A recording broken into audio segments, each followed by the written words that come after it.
اعوذ باللہ من الشیطان الرجیم بسم اللہ الرحمن الرحیم۔ اچھا جی، الحمدللہ ایک بار پھر سے ہم سب رمضان مبارک کے قریب جا رہے ہیں، تو اللہ تعالیٰ ہم سب کو زندگی دے، تندرستی دے، تاکہ ہم سب جو ہے رمضان کے روزے جو ہے رکھ سکیں، رمضان کے فیضان، اس کی برکتیں سمیٹنے کی اللہ تعالیٰ ہم سب کو توفیق دے۔ ہم سب کے لیے ان دنوں کو بخشش اور مغفرت کے دنوں میں سے اللہ تعالیٰ قرار دے دے۔ اور بے شک یہ مہینہ جو ہے نزول قرآن کا ہے۔ اللہ رب العزت قرآن میں فرماتے ہیں کہ ہم نے اس قرآن کو ماہ رمضان میں جو ہے وہ اس کو اتارا، تو میں نے بھی یہ سوچا کہ کیوں نہ ہم سب مل کر اس مہینے میں قرآن کو اس طریقے سے پڑھیں کہ ہم جو کچھ پڑھ رہے ہوں وہ ہمیں سمجھ بھی آ رہا ہو۔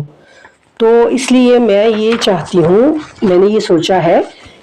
کہ رمضان مبارک میں ہم سب مل کر اس کو صرف اردو میں یعنی صرف ترجمہ پڑھتے ہیں، اور روزانہ میں ایک پارے کا ترجمہ جو ہے وہ پڑھا کروں گی اور اس کو اپلوڈ کیا کروں گی، تو آپ سب نے اس کو غور سے سننا ہے، پھر اسی کے متعلق چند سوال جو ہے وہ پوچھیں گے، جس کے جواب آپ دیں گے تاکہ آپ کو پتہ چلے کہ ہم نے اس پارے سے کیا سیکھا۔ ٹھیک ہے، تو آپ سب سے ریکویسٹ ہے کہ اس پیغام کو رمضان سے پہلے جتنا پھیلا سکتے ہیں پھیلائیں، تاکہ زیادہ سے زیادہ میری بہنیں بچیاں ہمارے اس گروپ کو جو ہے وہ جوائن کر سکیں اور قرآن کا پیغام قرآن کی زبان سے ہی ہر گھر میں پہنچایا جا سکے۔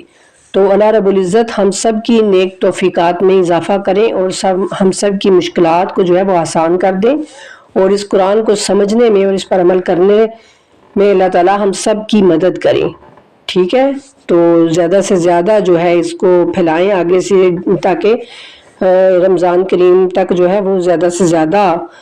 ہم سب جو ہے ایک فیملی بن سکیں۔ ٹھیک ہے جی، اللہ حافظ۔